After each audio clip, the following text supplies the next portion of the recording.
Hello everyone, welcome to RK study info YouTube channel. ಈ ವಿಡಿಯೋದಲ್ಲಿ UGC net December 2022ರಲ್ಲಿ ಯಾವ ರೀತಿಯ ಪ್ರಶ್ನೆ ಪತ್ರಿಕೆ ಬಂದಿತ್ತು, ಎಸ್ಪೆಷಲಿ ಪೇಪರ್ 1 ಇದಕ್ಕೆ ಸಂಬಂಧಪಟ್ಟಂಗೆ ನಾವು ಡಿಸ್ಕಸ್ ಮಾಡೋರಿದ್ದೀವಿ. ಪ್ರಮುಖ ಪ್ರಶ್ನೆಗಳನ್ನ ಇದರಿಂದ ಏನು ಗೊತ್ತಾಗುತ್ತೆ, ಯಾವ ರೀತಿಯ ಪ್ರಶ್ನೆಗಳನ್ನ ಕೇಳಿದ್ರು, ಎಂತಹ ಪ್ರಶ್ನೆಗಳನ್ನ, what kind of questions we can expect in June 2023ರ ಸೈಕಲ್ ಅಲ್ಲಿ ನೋಡ್ತಾ ಇರಬಹುದು. This is the official public notice from UGC NTA net. I hope ನಿಮ್ಗೆ ಆಲ್ರೆಡಿ ಗೊತ್ತಿರುತ್ತೆ. ಈ ತಿಂಗಳ 31st ವರೆಗೆ ನೀವೇನ್ ಮಾಡಬಹುದು, UGC NTA ನೆಟ್ಗೆ ಅಪ್ಲಿಕೇಶನ್ ಹಾಕಬಹುದು. ಎಕ್ಸಾಮ್ ಯಾವಾಗ ಆರಂಭ ಆಗುತ್ತೆ, 13 ಜೂನ್, ನೆಕ್ಸ್ಟ್ ಮಂತ್ 13 ಜೂನ್ 2023ರಿಂದ 22 ಜೂನ್ 2023ರಿಗೆ. ಸೊ ಈ ವಿಡಿಯೋದಲ್ಲಿ ಯಾವ ರೀತಿಯ ಪ್ರಶ್ನೆಗಳು 2022 ಡಿಸೆಂಬರ್ ಸೈಕಲ್ ರೀಸೆಂಟ್ ಆಗಿ ನಡೆದಂತಹ ಪೇಪರ್ 1 ಅದನ್ನ ನಾವು ಡಿಸ್ಕಸ್ ಮಾಡೋರಿದ್ದೀವಿ. ಇದರಿಂದ ನಿಮಗೆ ಒಂದು ಕಾಂಪ್ರಿಹೆನ್ಸಿವ್ ನಾಲೆಜ್ ಬರುತ್ತೆ, ಎಕ್ಸಾಮ್ ಪ್ಯಾಟರ್ನ್ ಗೊತ್ತಾಗುತ್ತೆ, ಜೊತೆಗೆ ನಿಮ್ಮ ಎಕ್ಸಾಮ್ ತಯಾರಿ ಈ ಒಂದು ಕೊನೆಯ 30 ಡೇಸ್ ಅಲ್ಲಿ ಆಯ್ತಾ, ಆಲ್ಮೋಸ್ಟ್ ನಿಮಗೆ ಒಂದು ತಿಂಗಳಕ್ಕಿಂತಲೂ ಕಡಿಮೆ ಟೈಮ್ ಇದೆ, ಯಾವ ರೀತಿಯ ಪ್ರಶ್ನೆ ಪತ್ರಿಕೆ ಬಂದಿತ್ತು ಅನ್ನೋದನ್ನ ಸಂಕ್ಷಿಪ್ತವಾಗಿ ಹೇಳುವಂತ ಪ್ರಯತ್ನ ಮಾಡ್ತೇವೆ. ಆಸ್ ಫ್ರೆಂಡ್ಸ್, ನಮ್ಮ ಚಾನಲ್ ನ ಮೊದಲೇ ಬಾರಿಗೆ ನೋಡ್ತಾ ಇದ್ರೆ ಹಾಗೆ ಸಬ್ಸ್ಕ್ರೈಬ್ ಮಾಡದೆ ನೋಡ್ತಾ ಇದ್ರೆ kindly do subscribe and click the bell icon and get latest updates.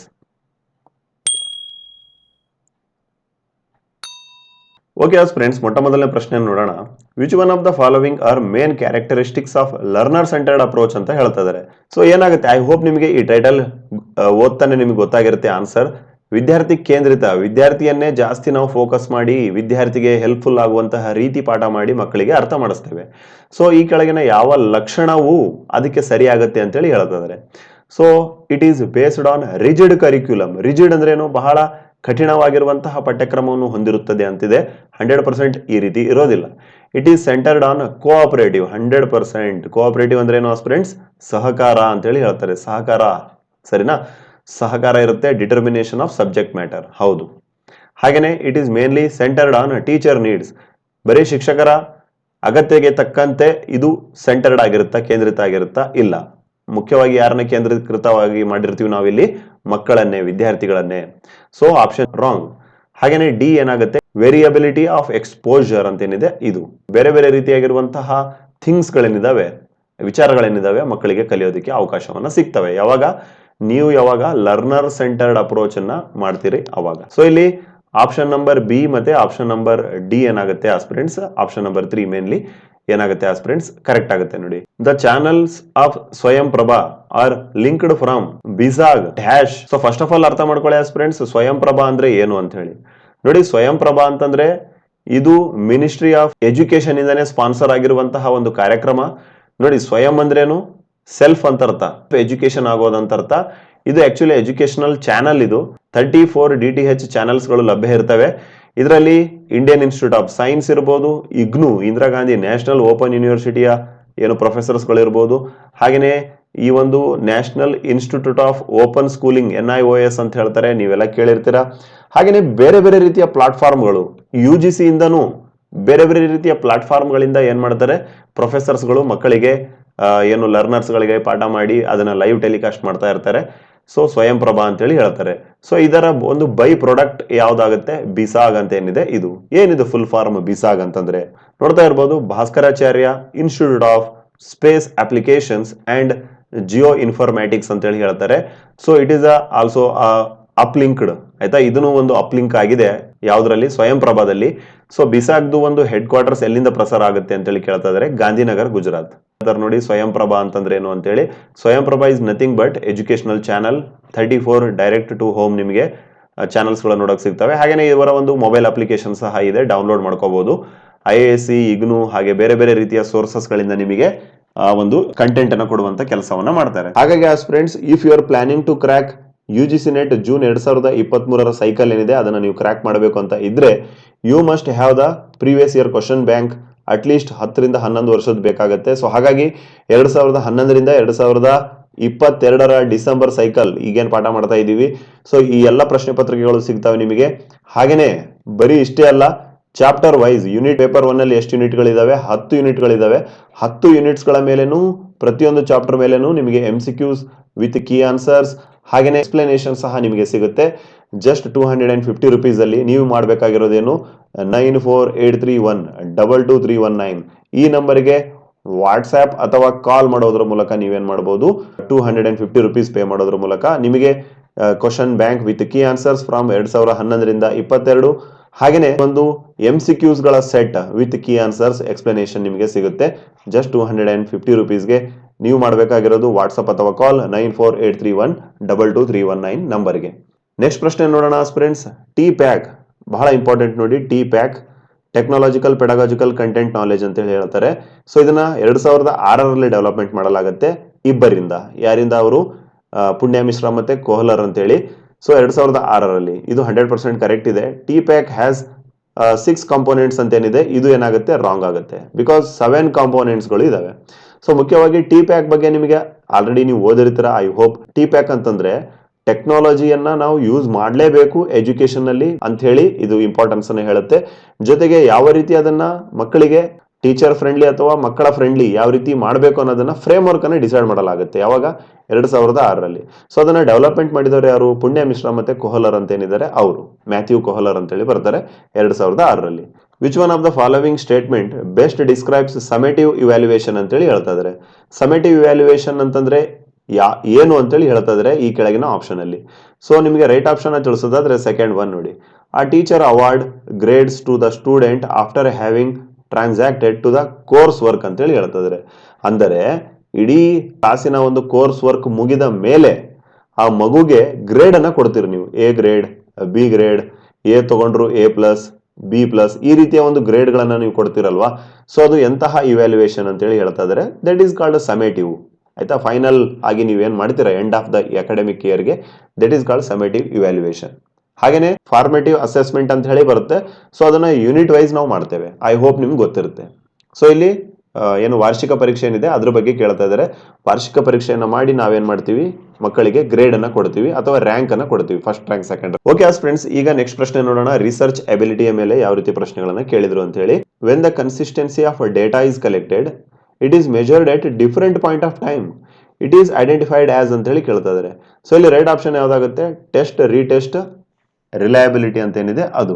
Consistency ಆಗಿ ಮೆಜರ್ಮೆಂಟ್ ಅನ್ನ ಮಾಡ್ತಾ ಇರ್ತೀರಾ, ಏನು ರಿಸಲ್ಟ್ ಬಂದಿದೆ ಅದ್ರದ್ದು in various different period of time. ನೀವು ಯಾವ ಟೈಮಿಗೆ ಅದನ್ನ ಟೆಸ್ಟ್ ಮಾಡಿದ್ರು ಸಹ ಅದರ ಒಂದು ರಿಲಯಬಿಲಿಟಿ, ಅದರ ಒಂದು ಏನು ಫೈನಲ್ ರಿಸಲ್ಟ್ ಏನಿರುತ್ತೆ ಅದು ಒಂದೇ ಇರುತ್ತೆ. ಸೊ ಹಾಗಾಗಿ ವೆನ್ ದ ಕನ್ಸಿಸ್ಟೆನ್ಸಿ, ನಿರಂತರವಾಗಿ ಡೇಟಾವನ್ನ ನೀವು ಕಲೆಕ್ಟ್ ಮಾಡ್ತೀರಿ, ಹಾಗೇನೆ ಆ ಕಲೆಕ್ಟ್ ಮಾಡಿರುವಂತಹ ಡೇಟಾವನ್ನ ನೀವೇನ್ ಮಾಡ್ತಾ ಇರ್ತೀರಾ, ಬೇರೆ ಬೇರೆ ಪಾಯಿಂಟ್ ಆಫ್ ಟೈಮ್ ಅಲ್ಲಿ, ಬೇರೆ ಬೇರೆ ಸಮಯದೊಂದಿಗೆ ನೀವೇನ್ ಮಾಡ್ತೀರಾ, ಅದನ್ನ ಮೆಜರ್ಮೆಂಟ್ ಮಾಡ್ತಾ ಇರ್ತೀರಾ, ಕರೆಕ್ಟ್ ಇದೆನಾ ಇಲ್ಲ ಅಂತ ಹೇಳಿ. ಸೊ ಅಂತಹ ಒಂದು ಟೆಸ್ಟ್ಗೆ ಯಾವ ರೀತಿಯ ಟೆಸ್ಟ್ ಅಂತ ಹೇಳಿ ಕರೀತಾರೆ ಅಥವಾ ರಿಲಯಬಿಲಿಟಿ ಅಂತ ಹೇಳಿ ಕರೀತಾರೆ ಅಂತ ಹೇಳಿ ಕೇಳ್ತಾ ಇದ್ದಾರೆ. ಟೆಸ್ಟ್, ರೀಟೆಸ್ಟ್, ರಿಲಯಬಿಲಿಟಿ, ವಿಶ್ವಾಸಾರ್ಹ ಏನ್ ಹೇಳ್ತೀವಲ್ವಾ ಅದು ವಿಶ್ವಾಸ ಅರ್ಹತೆ. ರಿಲಯಬಿಲಿಟಿ ಅಂದ್ರೆ ಏನು? ವಿಶ್ವಾಸಾರ್ಹತೆ. ಅದರ ಹೆಸರೇ ಹೇಳುತ್ತೆ ನೋಡಿ, ವಿಶ್ವಾಸಾರ್ಹತೆ ಅಂತ ಹೇಳಿ. ಸೊ ಅದರ ಡೇಟಾ ಏನ್ ಕಲೆಕ್ಟ್ ಮಾಡಿರ್ತೀರಾ, ಸೊ ಯಾವ ಟೈಮಿಗೆ, ಎಂತಹ ಟೈಮಿಗೆ ನೀವು ಟೆಸ್ಟ್ ಮಾಡಿದ್ರು ಸಹ ಅದು ಏನಾಗಿರುತ್ತೆ, ವಿಶ್ವಾಸಾರ್ಹತೆಯನ್ನು ಹೊಂದಿರುತ್ತೆ, ರಿಲಯಬಿಲಿಟಿಯನ್ನು ಹೊಂದಿರುತ್ತೆ. Change of behaviour in people after they have come to know they are participating in a research project to produce result that do not have validity is known as. ಯಾರು ಪ್ರಯೋಗದಲ್ಲಿ ಅಥವಾ ರಿಸರ್ಚ್ ಅಲ್ಲಿ ಪಾಲ್ಗೊಂಡಿರ್ತಾರಲ್ವಾ, ಸೊ ಅವರಿಗೆ ಗೊತ್ತಾಗುತ್ತೆ that they are being observed ಅಂತ ಹೇಳಿ. So ಅವಾಗ ಅವರ ಬಿಹೇವಿಯರಲ್ ಚೇಂಜ್ ಆಗುತ್ತೆ, ಹಾಗೇನೆ ಬರುವಂತಹ ರಿಸಲ್ಟ್ ಅಲ್ಲಿ ಏನಾಗುತ್ತೆ, ವ್ಯತ್ಯಾಸಗಳು ಆಗ್ತವೆ. ಅಂತಹ ಒಂದು ವಿದ್ಯಮಾನವನ್ನ ಏನಂತ ಕರೀತಾರೆ ಅಂತ ಹೇಳಿ ಹೇಳ್ತಾ ಇದ್ದಾರೆ, ಹ್ಯಾವ್ಥ್ರೋನ್ ಎಫೆಕ್ಟ್ ಅಂತ ಹೇಳಿ ಕರೀತಾರೆ. ಇದನ್ನ 1920ಯಲ್ಲಿ ಹ್ಯಾವ್ಥ್ರೋನ್ ಎಫೆಕ್ಟ್ ನ 1920ಯಲ್ಲಿ ಏನು ಅಮೆರಿಕದ ಚಿಕಾಗೋ ಏನಿದೆ, ಸೊ ಅಲ್ಲಿ ಇದನ್ನ ಫಸ್ಟ್ ಟೈಮ್ ಕಂಡಕ್ಟ್ ಅಥವಾ ಫಸ್ಟ್ ಟೈಮ್ ಇದನ್ನ ರಿಸರ್ಚ್ ಮಾಡಲಾಗುತ್ತೆ ಆಸ್ಪಿರೆಂಟ್. ಓಕೆ ಫ್ರೆಂಡ್ಸ್, ಈಗ ಒಂದು ಲಾಜಿಕಲ್ ರೀಸನಿಂಗ್ ಏನಿತ್ತು ಅದರ ಮೇಲೆ ಯಾವ ರೀತಿ ಪ್ರಶ್ನೆಗಳನ್ನ ಕೇಳಿದಾರೆ ಅಂತ ಹೇಳಿ ನಿಮಗೆ ತಿಳಿಸ್ತೇವೆ ನೋಡಿ. In a certain code the word technology is written as, ಆಯ್ತಾ, ಈ ರೀತಿ ಬರೆಯಲ್ಪಟ್ಟಿದೆ. ಹಾಗಾದ್ರೆ ಜನರೇಷನ್ ಅಂತ ಏನಿದೆ ಅದು ಯಾವ ರೀತಿ ಬರೆಯಲ್ಪಡುತ್ತದೆ ಅಂತ ಹೇಳಿ ಹೇಳ್ತಾ ಇದ್ದಾರೆ. ಬಹಳ ಸಿಂಪಲ್ ಆಗಿದೆ ನೋಡಿ, ಬಹಳ ನೀಟಾಗಿ ಅಬ್ಸರ್ವ್ ಮಾಡಿ. ಟೆಕ್ನಾಲಜಿ ನೋಡಿ ಯಾವ ರೀತಿಯ ಸ್ಪೆಲ್ಲಿಂಗ್ ಗಳು ಬಂದಿದಾವ ಅಂತ ಹೇಳಿ. ಸೊ ಅದನ್ನ ಯಾವ ರೀತಿ ಬರೆದಿದ್ದಾರೆ, ಈ ತರ ಕೋನಾಲಜಿ ಅಂತ ಏನಿದೆ ಈ ರೀತಿ ಬರ್ದಿದ್ದಾರೆ ನೋಡಿ. ಸೊ ಇಲ್ಲಿ ಏನ್ ಮಾಡಿದ್ದಾರೆ, ಪ್ರತಿ ಎರಡನೇ ಲೆಟರ್ನ ಮುಂದಕ್ಕೆ ಹಾಕಿದ್ದಾರೆ, ಹಾಗೇನೆ ಒಂದನೇ ಲೆಟರ್ನ ಹಿಂದಕ್ಕೆ ಹಾಕಿದ್ದಾರೆ. ಸೊ ಟೆಕ್ನಾಲಜಿ ಈ ರೀತಿ ಬರ್ದಿದ್ದಾರೆ ನೋಡಿ, ಟೆಕ್, ಆಯ್ತಾ. ಟೆಕ್ ನೋಡಿ TE ಬರುತ್ತೆ, ಅದನ್ನ ಉಲ್ಟಾ ಮಾಡಿದ್ದಾರೆ ET ಅಂತ ಹೇಳಿ. ಹಾಗೇನೆ CH ಬರುತ್ತೆ, ಅದನ್ನ HC ಅಂತ ಮಾಡಿದ್ದಾರೆ. ಸೊ ಈ ರೀತಿ ಮಾಡ್ತಾ ಮಾಡ್ತಾ ಫೈನಲಿ YG ತನ ಅವ್ರು ಏನ್ ಮಾಡಿದ್ದಾರೆ, ಉಲ್ಟಾ ಬರ್ದಿದ್ದಾರೆ. ಸೊ ಅದೇ ರೀತಿ ನೀವೇನ್ ಮಾಡ್ಬೇಕಾಗತ್ತೆ, ಜನರೇಷನ್ ಅಂತ ಏನಿದೆ ಅದನ್ನ ನೀವು ಬರಿಬೇಕಾಗತ್ತೆ. ಬಹಳ ಸಿಂಪಲ್ ಆಗಿ ಕೊಟ್ಟಿದ್ದಾರೆ ನೋಡಿ. ಸೊ ಆಪ್ಷನ್ 1 ಏನಿದೆ ಅದು ರೈಟ್ ಆಗುತ್ತೆ, ಸರಿನಾ? ಸೊ ಓಕೆ, ಜನರೇಷನ್ ನಾವು ಉಲ್ಟಾ ಮಾಡಿ ಬರೆಯೋದಾದ್ರೆ ಸೊ EGENARITNO, ಸರಿನಾ? ಈ ರೀತಿಯ ಆಪ್ಷನ್ ಆನ್ಸರ್ ಏನಿದೆ ಇದು ರೈಟ್ ಆಗುತ್ತೆ ನೋಡಿ. ಸೊ ನಿಮಗೆ ಬಹಳ ಯೂಸ್ಫುಲ್ ಆಗ್ಲಿ ಅನ್ನುವಂತ ಉದ್ದೇಶದಿಂದ 2012ರಿಂದ 2022ರ ಡಿಸೆಂಬರ್ ವರೆಗೆ ನಿಮಗೆ ಏನ್ ಸಿಗುತ್ತೆ, ಪ್ರೀವಿಯಸ್ ಇಯರ್ ಕ್ವಶನ್ ಪೇಪರ್ಸ್ಗಳು ವಿತ್ ಕೀ ಆನ್ಸರ್ ಸಿಗ್ತವೆ. ಯಾವ್ದ್ರದ್ದು? ಪೇಪರ್ 1 ಜೊತೆಗೆ ಪೇಪರ್ 1 10 ಯೂನಿಟ್ಗಳೇನಿದಾವೆ, ಸರಿನಾ? Teaching aptitude, logical reasoning, mental ability, ಪ್ರತಿಯೊಂದು ಡೇಟಾ ಇಂಟರ್ಪ್ರಿಟೇಷನ್ ಇರ್ಬೋದು, ಹಾಗೇನೆ ಈ ಒಂದು ರಿಸರ್ಚ್ ಎಬಿಲಿಟಿ ಇರ್ಬೋದು, ಹಾಗೇನೆ EVS, ಹೈಯರ್ ಎಜುಕೇಶನ್, ಈ ಒಂದು ಪ್ರತಿಯೊಂದು ಟಾಪಿಕ್ 10 ಯೂನಿಟ್ಸ್ಗಳ ಮೇಲೆ ಸಪರೇಟ್ ಆಗಿ ನಿಮಗೆ MCQs with key answers along with ಆ ಕೀ ಆನ್ಸರ್ಗೆ ಎಕ್ಸ್ಪ್ಲನೇಷನ್ ಇವೆಲ್ಲವೂ ಸಿಗ್ತವೆ ಜಸ್ಟ್ 250 ರುಪೀಸ್ಗೆ. 9483122319 ಈ ನಂಬರಿಗೆ ಕಾಲ್, ವಾಟ್ಸ್ಆಪ್ ಮಾಡೋದ್ರ ಮೂಲಕ ನೀವೇನ್ ಮಾಡಬಹುದು, ಈ ಒಂದು PDF ನ ಖರೀದಿ ಮಾಡಬಹುದು. ಆಸ್ಪಿರೆಂಟ್ ಎಕ್ಸಾಮ್ಗೆ ಒಂದು ನೀಟಾಗಿ ಪ್ರಿಪರೇಷನ್ ಮಾಡಬಹುದು ಈ ಒಂದು ಕೊನೆಯ ಮೂಮೆಂಟ್ ಅಲ್ಲಿ. ಓಕೆ ಫ್ರೆಂಡ್ಸ್, ನೆಕ್ಸ್ಟ್ ಪ್ರಶ್ನೆ ನೋಡೋಣ. Which one of the following best describes web 3.0 ಅಂತೇಳಿ ಹೇಳ್ತಾ ಇದ್ದಾರೆ. ಕೆಳಗಿನ ಹೇಳಿಕೆಗಳಲ್ಲಿ ವೆಬ್ 3.0 ಅಂತೇನಿದೆ ಅದನ್ನ ಯಾವುದು ಚೆನ್ನಾಗಿ ಡಿಸ್ಕ್ರೈಬ್ ಮಾಡುತ್ತದೆ ಅಂತೇಳಿ ಹೇಳ್ತಾ ಇದ್ದಾರೆ. ಸೊ ಇಲ್ಲಿ ಡೈರೆಕ್ಟ್ ಆಗಿ ನಿಮಗೆ ಆನ್ಸರ್ನ ಹೇಳೋದಾದ್ರೆ, based on the intelligent 100% web where applications use natural language processing, artificial intelligence, block chain ಅಂತ ಕೇಳಿರ್ತೀರಾ, ಸರಿನಾ? ಈ ಒಂದು ಮೆಥಡ್ ಆಧಾರದ ಮೇಲೆ ಈ ವೆಬ್ 3.0 ಇನ್ನೂ ಡೆವಲಪ್ಮೆಂಟ್ ಆಗ್ತಾ ಇದೆ. ಬಹಳ ಸಿಂಪಲ್ ಅಕ್ಷರದಲ್ಲಿ ಹೇಳೋದಾದ್ರೆ, ಈಗ ಯಾವ್ದಾದ್ರು ಒಂದು ವೆಬ್ಸೈಟ್ ನ ನಾವು ಸರ್ಚ್ ಮಾಡ್ಬೇಕಂತಂದ್ರೆ www. ಅಂತ ಹೇಳಿ ನಾವೇನು ಕ್ಲಿಕ್ ಮಾಡ್ತೀವಿ ಅಥವಾ ಟೈಪ್ ಮಾಡ್ತೇವೆ. ಸೊ ಈಗ www ಅನ್ನುವಂತಹ ಏನು ಯೂಸ್ ಮಾಡ್ತೇವೆ, ನಾವಿನ್ನು ಸೆಕೆಂಡ್ ಜನರೇಷನ್ ಯೂಸ್ ಮಾಡ್ತಾ ಇದ್ದೇವೆ. ಈ ಥರ್ಡ್ ಜನರೇಷನ್ ವೆಬ್ 3.0 ಅಂತೇನಿದೆ ಇದು 3ನೇ ಜನರೇಷನ್ ನ ವರ್ಲ್ಡ್ ವೈಡ್ ವೆಬ್ ಆಗಿದೆ. ಇದು ಕಂಪ್ಲೀಟ್ಲಿ ಆರ್ಟಿಫಿಷಿಯಲ್ ಇಂಟೆಲಿಜೆನ್ಸ್ ಮೇಲೆ ಮತ್ತೆ ಬ್ಲಾಕ್ ಚೈನ್ ಎನ್ನುವಂತಹ ಟೆಕ್ನಾಲಜಿ ಮೇಲೆ ಕೆಲಸ ಮಾಡೋದಕ್ಕೆ ರೆಡಿ ಆಗ್ತಾ ಇದೆ. ಸೊ ಈ ರೀತಿಯ ಕಂಪ್ಯೂಟರ್ ಮೇಲೆ ಪ್ರಶ್ನೆಗಳನ್ನ, ICT ಮೇಲೆ ಪ್ರಶ್ನೆಗಳನ್ನ ಕೇಳಿದ್ರು ನೋಡಿ 2022ರ ಡಿಸೆಂಬರ್ ಸೈಕಲ್ ಅಲ್ಲಿ. ಹಾಗೇನೆ ನೆಕ್ಸ್ಟ್ ಪ್ರಶ್ನೆ ನೋಡೋಣ ಆಸ್ಪಿರೆಂಟ್ಸ್. ICT ಗೆ ಸಂಬಂಧಪಟ್ಟಂಗೆ given below are 2 statement. Main frame computers have smaller internal memories than desktop memories. ಎರಡನೇ ಸ್ಟೇಟ್ಮೆಂಟ್ ನೋಡಿ, spreadsheet and word processors are example of application software ಅಂತ ಹೇಳಿ ಹೇಳ್ತಿದ್ದಾರೆ. Fourth option is the right option because statement 1 is a false but statement 2 is a correct ಅಂತ ಹೇಳಿ. So ಈ ರೀತಿ answer right ಆಗುತ್ತೆ. So main frame computer have smaller internal and memories ಅಂತ ಏನಿದೆ ಇದು ಏನಾಗುತ್ತೆ, ರಾಂಗ್ ಆಗುತ್ತೆ. ಬಿಕಾಸ್ ಮೇನ್ ಫ್ರೇಮ್ ಕಂಪ್ಯೂಟರ್ದು ಮೇಜರ್ ಕೆಲಸ ಏನು, ಭಾರಿ ಪ್ರಮಾಣದ ಒಂದು ಸ್ಟೋರೇಜ್ ಮಾಡ್ಕೊಳ್ಳೋದು, ಜೊತೆಗೆ ಬೇರೆ ಬೇರೆ ರೀತಿಯಾಗಿರುವಂತಹ ಕೆಲಸ ಕಾರ್ಯಗಳನ್ನ ಮಾಡಿ ಹಾಕುವುದು. ಜೊತೆಗೆ ಡೆಸ್ಕ್ ಟಾಪ್ ಅಥವಾ ಪರ್ಸನಲ್ ಕಂಪ್ಯೂಟರ್ ಅಂತ ಏನ್ ಹೇಳ್ತೀವಿ, ಏನು ನಾವು ವೈಯಕ್ತಿಕವಾಗಿ ಯೂಸ್ ಮಾಡ್ತೀವಲ್ವಾ, ಸೊ ಅದರ ಒಂದು ಸ್ಟೋರೇಜ್ ಕೆಪಾಸಿಟಿ ಈ ಒಂದು ಮೇನ್ ಫ್ರೇಮ್ಗೆ ಹೋಲಿಸೋದಾದ್ರೆ ಬಹಳ ಕಡಿಮೆ. ಸೊ ಇಲ್ಲಿ ಏನ್ ಹೇಳ್ತಿದ್ರೆ, ಉಲ್ಟಾ ಹೇಳ್ತಿದ್ರೆ ಏನಂತೇಳಿ, ಮೇನ್ ಫ್ರೇಮ್ ಕಂಪ್ಯೂಟರ್ ಅಲ್ಲಿ ಬಹಳ ಚಿಕ್ಕ ಇಂಟರ್ನಲ್ ಮೆಮೊರಿ ಇರುತ್ತೆ ಅಂತ ಹೇಳಿ. ಸೊ ಇದು ಉಲ್ಟಾ ಆಗ್ಬೇಕಾಗತ್ತೆ. ಅಂದ್ರೆ ಡೆಸ್ಕ್ ಟಾಪ್ ಅಲ್ಲಿ ಕಡಿಮೆ ಇರುತ್ತೆ, ಮೇನ್ ಫ್ರೇಮ್ ಕಂಪ್ಯೂಟರ್ಸ್ ಏನಿದಾವೆ ಅದರಲ್ಲಿ ಜಾಸ್ತಿ ಇರ್ತವೆ. ಸೊ ನಿಮಗೆ ಸಿಂಪಲ್ ಲ್ಯಾಂಗ್ವೇಜ್ ಅಲ್ಲಿ ಹೇಳೋದಾದ್ರೆ ಆಸ್ಪಿರೆಂಟ್ಸ್, ಈಗ ನೀವು ಫಾರ್ ಎಕ್ಸಾಂಪಲ್ ಕಾರ್ ಅನ್ನ ನೋಡ್ತೀರಾ, ಆಯ್ತಾ? ಕಾರ್ ಅಥವಾ ಬೈಕ್ ಅನ್ನ ಯಾರಾದ್ರೂ ನಡೆಸಬಹುದು. ಆದ್ರೆ ಕ್ರೇನ್ ಇರ್ಬೋದು, ಬುಲ್ಡೋಸರ್ ಇರ್ಬೋದು, ಅದನ್ನ ನಡ್ಸಕ್ಕಾಗಲ್ಲ. ಬಿಕಾಸ್ ಅದಕ್ಕೆ ಸ್ಪೆಷಲ್ ಆಗಿರುವಂತಹ ವ್ಯಕ್ತಿಗಳೇ ಬೇಕು. ಸೊ ಮೇನ್ ಫ್ರೇಮ್ ಕಂಪ್ಯೂಟರ್ ಕೆಲಸನೂ ಅದೇ. ಅದು ಒಂದು ಬಹಳ ದೊಡ್ಡ ಸೈಜ್ ಇರುತ್ತೆ. ಅಟ್ಲೀಸ್ಟ್ ಒಂದು ರೆಫ್ರಿಜರೇಟರ್, ಏನು ನಿಮ್ಮ ವಾಷಿಂಗ್ ಮಷಿನ್ ಅಷ್ಟು ದೊಡ್ಡ ಸೈಜ್ ನ ಹೊಂದಿರುತ್ತೆ. ಭಾರಿ ಪ್ರಮಾಣದ ಸ್ಟೋರೇಜ್ ಮತ್ತೆ ಕೆಪಾಸಿಟಿ, ಹಾಗೇನೆ ಇಂಟರ್ನಲ್ ಮೆಮೊರಿ ಜಾಸ್ತಿ ಇರುತ್ತೆ. ಯಾರಿಗೆ ಕಂಪೇರ್ ಮಾಡೋದಾದ್ರೆ, ನಾರ್ಮಲ್ PC ಅಥವಾ ಡೆಸ್ಕ್ಟಾಪ್ ಕಂಪೇರ್ ಮಾಡೋದಾದ್ರೆ. ಸೊ ಹಾಗಾಗಿ statement 1 is a wrong, statement 2 is a correct. Statement 2 ಏನ್ ಹೇಳುತ್ತೆ, ಸ್ಪ್ರೆಡ್ ಶೀಟ್ ಅಲ್ಲಿ ಯಾವ ಬರ್ತವೆ, MS ಎಕ್ಸೆಲ್ ಅಂತೂ ಕೇಳಿರ್ತೀರಾ. ಹಾಗೇನೆ ವರ್ಡ್ ಪ್ರೊಸೆಸರ್ಸ್, MS ವರ್ಡ್ ಇರ್ಬೋದು, ಹಾಗೆ ಬೇರೆ ಬೇರೆ ರೀತಿಯ ಅಪ್ಲಿಕೇಶನ್ಸ್ ಇರ್ಬೋದು, ಅದನ್ನ ಅಪ್ಲಿಕೇಶನ್ ಸಾಫ್ಟ್ವೇರ್ ಅಂತ ಹೇಳ್ತೀವಿ. ಬಿಕಾಸ್ ಅದು ನಾವು ವೈಯಕ್ತಿಕವಾಗಿ ಅಪ್ಲಿಕೇಶನ್ ಯೂಸ್ ಮಾಡುವಂತಹ ಸಾಫ್ಟ್ವೇರ್ಗಳು ಆಗಿದಾವೆ. ಸೊ ಈ ರೀತಿಯ ಪ್ರಶ್ನೆಗಳನ್ನ ಕೇಳಿದ್ದಾರೆ. ಸೊ ಹಾಗಾಗಿ ಈ ರೀತಿಯ ಅನೇಕ 10 ರಿಂದ 11 ವರ್ಷದ ಕ್ವಶನ್ ಪೇಪರ್ ಕಲೆಕ್ಷನ್ಸ್ ಗಳು ನಿಮಗೆ ಸಿಗ್ತವೆ. ಜೊತೆಗೆ MCQsಗಳು ಪ್ರತಿಯೊಂದು ಯೂನಿಟ್ ವೈಸ್ ಇಂಪಾರ್ಟೆಂಟ್ MCQsಗಳು ಸಿಗ್ತವೆ. ಆಲ್ಮೋಸ್ಟ್ 1000ಕ್ಕೂ ಹೆಚ್ಚು MCQsಗಳು ನಿಮಗೆ ಸಿಗ್ತವೆ. ಸೊ ನೀವೇನ್ ಮಾಡಬೇಕಾಗುತ್ತೆ, 9483122319 ಈ ನಂಬರ್ಗೆ ವಾಟ್ಸ್ಆಪ್ ಅಥವಾ ಕಾಲ್ ಮಾಡೋದ್ರ ಮೂಲಕ 250 ರುಪೀಸ್ ಕೊಟ್ಟು ನೀವೇನ್ ಮಾಡಬಹುದು, PDF ಗಳನ್ನ ಖರೀದಿ ಮಾಡಬಹುದು. ಹಾಗೇನೆ ಕೊನೆಯ 30 ಡೇಸ್ ಅಲ್ಲಿ ಎಕ್ಸಾಮ್ಗೆ ಅಗ್ರೆಸಿವ್ ಆಗಿ ಪ್ರಿಪರೇಷನ್ ಮಾಡಬಹುದು. ಓಕೆ ಫ್ರೆಂಡ್ಸ್, ಈಗ ನೆಕ್ಸ್ಟ್ ಪ್ರಶ್ನೆ ನೋಡೋಣ. Which one of the following are pathways for toxicants to enter into our body. ಈ ಕೆಳಗಿನ ಯಾವ ಎಲ್ಲ ದಾರಿಗಳಿಂದ ನಮ್ಮ ದೇಹದ ಒಳಗಡೆ ವಿಷಗಳು ಅಥವಾ ಟಾಕ್ಸಿಕೆಂಟ್ಸ್ಗಳು ಸೇರ್ತವೆ ಅಂತೇಳಿ ಕೇಳಿದ್ದಾರೆ. ಸೊ ಇಲ್ಲಿ 4 ಆಪ್ಷನ್ ಕೊಟ್ಟಿದ್ದಾರೆ: ಇನ್ಹಲೇಷನ್, ಅಬ್ಸರ್ಪ್ಷನ್, ಡರ್ಮಲ್ ಮತ್ತೆ ಇಂಜೆಕ್ಷನ್, ಹಾಗೇನೆ ಎಕ್ಸ್ಟ್ರಾಕ್ಷನ್ ಅಂತ ಹೇಳಿ. ಸೊ ಇನ್ಹಲೇಷನ್ ಅಂತಂದ್ರೆ ಕನ್ನಡದಲ್ಲಿ ಏನಾಗುತ್ತೆ, ಉಸಿರಾಟ ಒಂದು ಪ್ರಕ್ರಿಯೆ, ಉಸಿರನ್ನ ಒಳಗಡೆ ಎಳ್ಕೊಳ್ಳೋದು ಬಿಡೋದು. ಹಾಗೇನೆ ಅಬ್ಸರ್ಪ್ಷನ್ ಅಂತಂದ್ರೇನು, ಹೀರ್ಕೊಳ್ಳೋದು ಅಂತ ಅರ್ಥ. ಡರ್ಮಲ್ ಅಂದ್ರೇನು, ಚರ್ಮ ಅಂತ ಅರ್ಥ. ಇಂಜೆಕ್ಷನ್ ಅಂತಂದ್ರೇನು, ಸೇವನೆ ಅಂತ ಅರ್ಥ. ಹಾಗೇನೆ ಎಕ್ಸ್ಟ್ರಾಕ್ಷನ್ ಅಂತಂದ್ರೇನು, ಹೊರಗಡೆ ಹಾಕೋದು ಅಂತ ಅರ್ಥ. ಸೊ ಹೊರಗಡೆ ಹಾಕೋದ್ರಿಂದ ಯಾವುದೇ ರೀತಿ ವಿಷಗಳು ಒಳಗಡೆ ಹೋಗೋದಿಲ್ಲ. ಇಂಜೆಕ್ಷನ್ ಮೂಲಕ ಹೋಗುತ್ತೆ, ಚರ್ಮದ ಮೂಲಕ ಹೋಗುತ್ತೆ. ಅಬ್ಸರ್ಪ್ಷನ್ ಅಂತೂ ನಾವು ಮಾಡಲ್ಲ, ಹೀರ್ಕೊಳ್ಳಲ್ಲ. ಹಾಗೇನೆ ಇನ್ಹಲೇಷನ್ ಅಂದ್ರೇನು, ಉಸಿರಾಟ ಪ್ರಕ್ರಿಯೆ. ಸೊ ಈ ಒಂದು ಇನ್ಹಲೇಷನ್, ಡರ್ಮಲ್ ಮತ್ತೆ ಇಂಜೆಕ್ಷನ್ ಮೂಲಕ ನಮ್ಮ ದೇಹಕ್ಕೆ ಏನ್ ಸೇರ್ತವೆ, ಟಾಕ್ಸಿಕೆಂಟ್ಗಳು ಸೇರುವಂತ ಸಾಧ್ಯತೆಗಳು ಇದಾವೆ.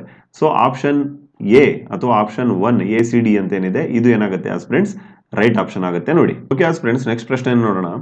Which one of the following specific programme are initiated by UGC for the promotion of values and ethical practices ಅಂತ ಹೇಳ್ತಿದ್ದಾರೆ. ಸೊ UGC ಇಂದ ನಡೆಸುವಂತಹ ಕೆಲವೊಂದು ಕಾರ್ಯಕ್ರಮಗಳನ್ನು ಕೊಟ್ಟಿದ್ದಾರೆ. ಸೊ ಇದರಲ್ಲಿ ಯಾವುದು UGC ಇಂದನೇ ಸ್ಪಾನ್ಸರ್ ಆಗಿದೆ, ಹಾಗೇನೆ ಪ್ರಮೋಷನ್ ಮಾಡ್ತಾ ಇದೆ ವ್ಯಾಲ್ಯೂಸ್ ಅನ್ನ ಪ್ರಮೋಟ್ ಮಾಡೋದಕ್ಕೆ, ಎಥಿಕಲ್ ಪ್ರಾಕ್ಟೀಸ್ ನೈತಿಕತೆಯನ್ನ ಮಕ್ಕಳಲ್ಲಿ, ವಿದ್ಯಾರ್ಥಿಗಳಲ್ಲಿ, ಕಾಲೇಜು ವಿದ್ಯಾರ್ಥಿಗಳಲ್ಲಿ ಬೆಳೆಸೋದಕ್ಕೆ.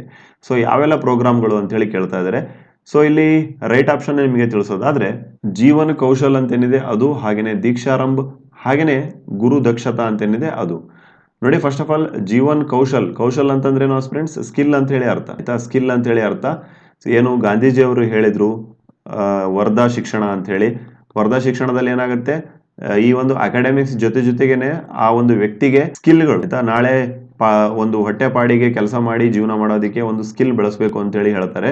ಸೊ ಅದೇ ಕಾನ್ಸೆಪ್ಟ್ ಅನ್ನ ಈ ಒಂದು ಜೀವನ್ ಕೌಶಲ್ ನೆರವೇರಿಸಿಕೊಡುತ್ತೆ. It is sponsored from the UGC ಆಯ್ತಾ. UGC ಏನ್ ಮಾಡಿದೆ, ಈ ಕಾರ್ಯಕ್ರಮವನ್ನು ನಡೆಸಿಕೊಡುತ್ತೆ ಪ್ರತಿಯೊಂದು ಯೂನಿವರ್ಸಿಟಿಯಲ್ಲಿ. ಹಾಗೇನೆ ದೀಕ್ಷಾರಂಭ್, ಇದನ್ನು ಅಷ್ಟೇ ಏನು ಮೊಟ್ಟ ಮೊದಲ ವರ್ಷದ ವಿದ್ಯಾರ್ಥಿಗಳು ಏನು ಬಂದಿರ್ತಾರೆ ಕಾಲೇಜಿಗೆ ಅಥವಾ ಯೂನಿವರ್ಸಿಟಿಗೆ, ಅವರಿಗೆ ಒಂದು ಬ್ರಿಡ್ಜ್ ಕೋರ್ಸ್ ತರ ಇರುತ್ತೆ. ಇದು ಯಾವುದು, ದೀಕ್ಷಾರಂಭ್. ಹಾಗೇನೆ ಗುರು ದಕ್ಷತಾ ನೋಡಿ, ಈ ಒಂದು ಹೆಸರಲ್ಲೇ ಇದೆ. ದಕ್ಷತೆ ಅಂತಂದ್ರೆ ಇಂಗ್ಲಿಷ್ ಅಲ್ಲಿ ಕ್ಯಾಲಿಬರ್ ಅಂತೇಳಿ ಹೇಳ್ತಾರೆ. ಅಂದ್ರೆ ಗುರುಗಳ, ಶಿಕ್ಷಕರ ಅಥವಾ ಪ್ರೊಫೆಸರ್ಸ್ಗಳ ಒಂದು ಎನ್ರಿಚ್ಮೆಂಟ್ ಪ್ರೋಗ್ರಾಮ್ ಅಂತ ಇದನ್ನ ಕನ್ಸಿಡರ್ ಮಾಡ್ತಾರೆ. ಯಾವುದನ್ನ, ಗುರು ದಕ್ಷತಾ. ಸೊ ಗುರು ದಕ್ಷತಾ ಇರ್ಬೋದು, ದೀಕ್ಷಾರಂಭ್ ಇರ್ಬೋದು, ಹಾಗೇನೆ ಜೀವನ್ ಕೌಶಲ್ ಇರ್ಬೋದು. ಈ 3 ಕಾರ್ಯಕ್ರಮಗಳು ಏನಾಗ್ತವೆ, UGC ಇಂದಾನೆ ಸ್ಪಾನ್ಸರ್ ಆಗಿರ್ತವೆ, ಪ್ರಮೋಷನ್ ಆಗಿರ್ತವೆ, ವಿದ್ಯಾರ್ಥಿಗಳಲ್ಲಿ ವ್ಯಾಲ್ಯೂಸ್ ಮತ್ತೆ ಎಥಿಕಲ್ ನ ಬೆಳೆಸೋದಕ್ಕೆ ಆಸ್ಪಿರೆಂಟ್ಸ್. ಓಕೆ ಆಸ್ಪಿರೆಂಟ್ಸ್, ಈ ಒಂದು ವಿಡಿಯೋದ ಕೊನೆಯ ಪ್ರಶ್ನೆಯನ್ನ ನಾವು ನೋಡಿ ಈ ವಿಡಿಯೋವನ್ನ ಎಂಡ್ ಮಾಡೋಣ. What is flex oil engine in motor vehicles ಅಂತೇಳಿ ಹೇಳ್ತಾ ಇದ್ದಾರೆ. Engines in which biofuels and gasoline can be put in any ratio ಅಂತಂದ್ರೇನು, ಪೆಟ್ರೋಲ್ ಆಗಿರ್ಬೋದು, ಜೊತೆಗೆ ಬಯೋಫ್ಯೂಯಲ್ಸ್ ಗೊತ್ತಿರೋ ಕೆಲವೊಂದು ಬಯೋಫ್ಯೂಯಲ್ಸ್ ಅನ್ನ ಕಾಮೆಂಟ್ ಸೆಕ್ಷನ್ ಅಲ್ಲಿ ಕಾಮೆಂಟ್ ಮಾಡಿ ತಿಳಿಸಬಹುದು. ಸೊ ಬಯೋಫ್ಯೂಯಲ್ಸ್ ಅಲ್ಲಿ ಯಾವ ಬರ್ತವೆ, ಎಥನಾಲ್ಸ್ ಅಂತ ಹೇಳಿ ಬರ್ತವೆ, ಎಥನಾಲ್ಸ್. ಸೊ ಎಥನಾಲ್ಸ್ ಈ ಶುಗರ್ ಕೇನ್ ಇಂದಾನೇ ಮಾಡಿರ್ತಾರೆ ಆಯ್ತಾ, ಅಥವಾ ಬೇರೆ ಬೇರೆ ರಿಸೋರ್ಸಸ್ ಗಳಿಂದ ಮಾಡಿರ್ತಾರೆ. ಸೊ ಶುಗರ್ ಕೇನ್ ಇಂದ ತೆಗೆದುಕೊಂಡಿರುವಂತಹ ಎಥನಾಲ್ ಇರ್ಬೋದು, ಜೊತೆಗೆ ಪೆಟ್ರೋಲ್ ಇರ್ಬೋದು. ಇದನ್ನ ಒಂದು ನಿರ್ದಿಷ್ಟವಾಗಿರುವಂತಹ ಪ್ರಪೋರ್ಷನ್ ಅಲ್ಲಿ ಮಿಕ್ಸ್ ಮಾಡ್ಬಿಟ್ಟು ನಾವೇನ್ ಮಾಡ್ತೀವಿ, ಈ ಒಂದು ಇಂಜಿನ್ ಅಲ್ಲಿ ಹಾಕ್ತಿವಿ ಅಥವಾ ಬಳಸ್ತೇವೆ. ಸೊ ಇದರಿಂದ ಬಹಳ ಅನುಕೂಲ ಆಗುತ್ತೆ. ಬಹಳ ಮುಖ್ಯವಾಗಿ ಏನು ಇತ್ತೀಚಿನ ದಿನಗಳಲ್ಲಿ ಫಾಸಿಲ್ ಫ್ಯೂಯಲ್ ಅಂತಂದ್ರೆ ಏನು ಆಸ್ಪಿರೆಂಟ್ಸ್, ಮೂಲಭೂತ ಏನು ಇಂಧನಗಳಿದ್ದಾವೆ, ಪೆಟ್ರೋಲ್, ಡೀಸೆಲ್ ಅವೆಲ್ಲ. ಸೊ ಅವುಗಳ ಮೇಲೆ ಅವಲಂಬನೆ ಬಹಳ ಕಡಿಮೆ ಆಗುತ್ತೆ. ಅದ್ರ ಜೊತೆಗೇನೆ ಆಸ್ಪಿರೆಂಟ್ಸ್ ಎಮಿಷನ್ ಅಂತ ಏನ್ ಹೇಳ್ತಾರೆ, ಆ ಎಮಿಷನ್ ಅಥವಾ ಪೊಲ್ಯೂಷನ್ ಅಂತ ಏನ್ ಹೇಳ್ತಾರೆ, ಬಹಳ ಪ್ರಮಾಣದಲ್ಲಿ ಕಡಿಮೆ ಆಗುತ್ತೆ. ಯಾವ್ದ್ರಿಂದ, ಈ ಒಂದು ಫ್ಲೆಕ್ಸ್ ಫ್ಯೂಯಲ್ ಅಲ್ಲಿ 2 ಇರ್ತವೆ. ಮೊಟ್ಟ ಮೊದಲನೇದಾಗಿ ಪೆಟ್ರೋಲ್ ಇರುತ್ತೆ, ಜೊತೆಗೆ ಆಸ್ಪಿರೆಂಟ್ಸ್ ಎಥನಾಲ್ ಇರುತ್ತೆ. ಸೊ ಅದನ್ನ ಬಳಸ್ಕೊಂಡು ಕೆಲಸ ಮಾಡುವಂತಹ ಇಂಜಿನ್ಸ್ ಗಳಿಗೆ ಫ್ಲೆಕ್ಸ್ ಫ್ಯೂಯಲ್ ಇಂಜಿನ್ ಅಂತ ಹೇಳಿ ಹೇಳ್ತಾರೆ aspirants. So option number 3 is the right option. So ಈ ರೀತಿಯ ಪ್ರಶ್ನೆಗಳನ್ನ ಕೇಳಿದ್ದಾರೆ. ಸೊ ಹಾಗಾಗಿ ಆಸ್ಪಿರೆಂಟ್ಸ್ ಯಾರ್ಯಾರು ಜೂನ್ 2023 UGC NTA NET ಗೆ ಅಪ್ಲಿಕೇಶನ್ ಹಾಕಿ ಸ್ಟಡಿ ಮಾಡ್ತಾ ಇದ್ದೀರಾ, I highly recommend you should have at least 10 ರಿಂದ 11 ಕ್ವಶನ್ ಬ್ಯಾಂಕ್ ಇರಲೇಬೇಕಾಗುತ್ತೆ with key answers for last minute preparation, along with ಈ ಒಂದು UGC NET ಪೇಪರ್ 1 ಸಿಲೆಬಸ್ ಏನಿದೆ, ಪ್ರತಿಯೊಂದು ಯೂನಿಟ್ ವೈಸ್ ನಿಮಗೆ MCQs ಗಳು ಸಿಗ್ತವೆ ವಿತ್ ಕೀ ಆನ್ಸರ್ಸ್, ಅದ್ರ ಜೊತೆಗೆ ಎಕ್ಸ್ಪ್ಲನೇಷನ್ಸ್ ಜಸ್ಟ್ 250 rupeesಗೆ. ಸೊ ಬೇಕಾದಂತ ಅಭ್ಯರ್ಥಿಗಳು ಏನ್ ಮಾಡಬೇಕಾಗುತ್ತೆ, 9483122319 ಈ ನಂಬರ್ಗೆ ವಾಟ್ಸ್ಆಪ್ ಅಥವಾ ಕಾಲ್ ಮಾಡೋದ್ರ ಮೂಲಕ 250 rupees ಪೇ ಮಾಡಿ you can buy UGC NET previous year question paper bank along with ನಿಮ್ಗೇನ್ ಸಿಗುತ್ತೆ, MCQs ಗಳು ಸಿಗ್ತವೆ ಪ್ರತಿಯೊಂದು ಯೂನಿಟ್ ವೈಸ್, ಹಾಗೇನೆ ಅದರ ಕೀ ಆನ್ಸರ್, ಹಾಗೇನೆ ಆ ಆನ್ಸರ್ ಯಾಕೆ ರೈಟ್ ಆಯ್ತು ಅನ್ನೋದಕ್ಕೆ explanation. For the last minute preparation, you must have the previous year question bank as well as MCQs for the paper 1. ಹಾಗೇನೆ ಫ್ರೆಂಡ್ಸ್ ನೆಕ್ಸ್ಟ್ ವಿಡಿಯೋದಲ್ಲಿ 2022 ಡಿಸೆಂಬರ್ಗೆ ಸಂಬಂಧಪಟ್ಟಂತಹ ನೆಕ್ಸ್ಟ್ ಪ್ರಶ್ನೆಗಳನ್ನು ಡಿಸ್ಕಸ್ ಮಾಡೋಣ. Thank you for listening. God bless you all.